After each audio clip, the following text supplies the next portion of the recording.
દર્શક મિત્રો, આપ જોઈ રહ્યા છો ગુજરાતની એક એવી ચેનલ કે જે તમારા શહેરના પળે પળના સમાચારો તમારા સુધી પહોંચાડે છે. સ્વાગત છે આપનું A1 અભિક્રાઇમ ન્યૂઝમાં. હું છું એન્કર અર્પિતા પટેલ. સાંતલપુરથી ગાંધીધામ અને માળિયાથી સામખિયાળી કચ્છ નેશનલ હાઈવે પર ગેરકાયદેસર પાણીના જોડાણ લાગતા વળગતા અધિકારીઓને લાખની કમાણી. હોટલ, પેટ્રોલ પંપ, ઈંટના ભઠ્ઠા, બ્લોકના કારખાનામાં મોટી કંપનીઓને ખુલ્લેઆમ પાણીનું જોડાણ ગેરકાયદેસર.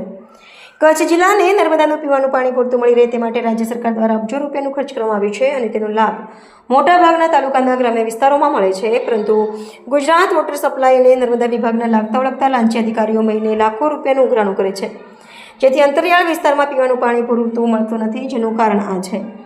સાંતલપુરથી ગાંધીધામ અને માળિયાથી સામખિયાળી કચ્છ જિલ્લા નેશનલ હાઈવે પર આવેલ મોટી કંપનીઓ, હોટેલો, પેટ્રોલ પંપ, બ્લોકના કારખાના, ઈંટના ભઠ્ઠા દ્વારા ગેરકાયદેસર પાણીનું જોડાણ લીધેલ છે. જ્યારે કચ્છ દાનવીરો દ્વારા ગાયો માટે અવાડા બનાવી આપેલ છે, જે ઉનાળામાં ખૂબ પશુપાલન માટે જરૂરી છે અને મંદિર આવે હોય ત્યાં પણ દાતાશ્રીનું દાન મળ્યું છે. અધિકારીઓ શ્રી, તમે મોટા ઉદ્યોગપતિ પાસેથી હપ્તો લ્યો, પરંતુ ગાયોને પાણી પીવડાવવામાં અડચણ ન કરો, નહીંતર ગાયોની હાય લાગશે તો દીકરીએ દીવો નહીં રહે તે ધ્યાન રાખવું.